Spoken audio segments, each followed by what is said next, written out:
Up the data. We are going to run a hypothesis test for a single mean.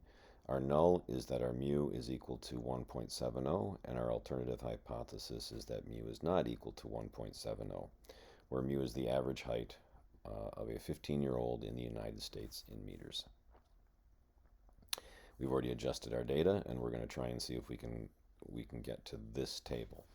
So first thing I'm going to do is I'm going to go to Analysis, and then I'm going to click on Exploration, and then I'm going to click on Descriptives. I'm going to take height, and I'm going to push that into the variables, and you're going to notice that I have height, the n is 2,870. Our missing variables are none. Our mean's 1.68. Our standard deviation is 0.100. Now, I'm not sure why this is happening.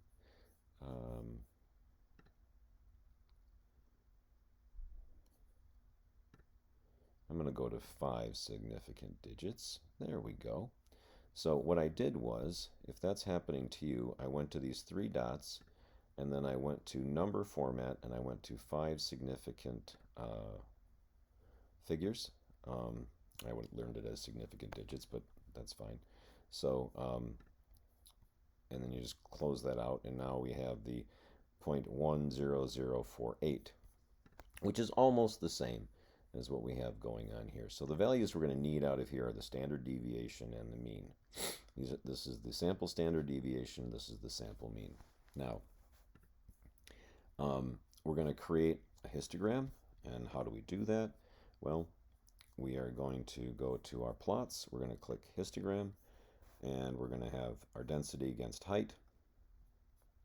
And you can see that our distribution is reasonably symmetric, kind of bell-shaped, and we don't have any outliers. And our sample size is 30 or more, so we are actually going to be allowed to do model-based inference. And we're going to use the t-distribution. And the reason we use the t-distribution is we have the sample standard deviation. We do not have the population standard deviation.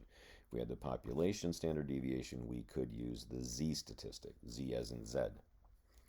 But because we have the sample standard deviation, we have to use the t-statistic. So the t-statistic goes x bar minus mu naught. Mu naught is the value that we have in the null and in the alternative hypothesis. And then s, and then the square root of n. So our n is 2,870.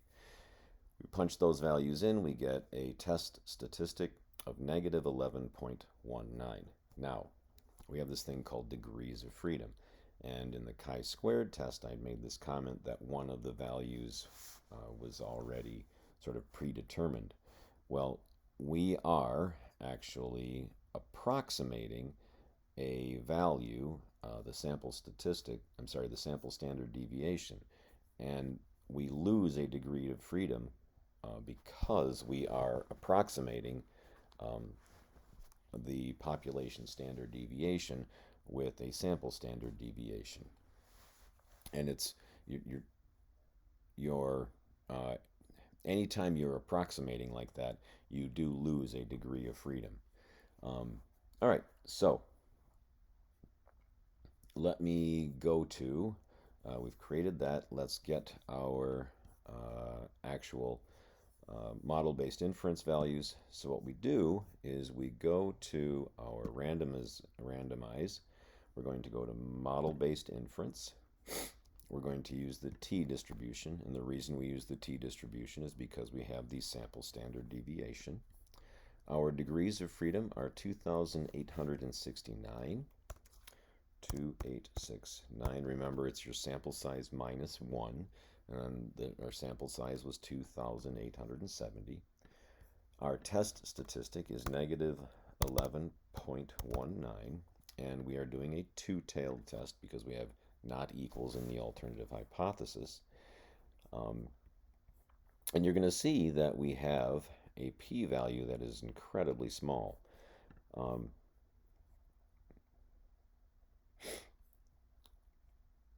Now I'm just going to pause for a minute and make sure there isn't anything that I missed. So again, we reject the null hypothesis. Our alpha is 0.05. That's our level of significance. All right. So there's a strong argument to be made that it is different than, and what I say it is, the real mean is different than 1.70 meters. Okay, we're going to do the confidence interval for a mean next. I'll make it in a different video.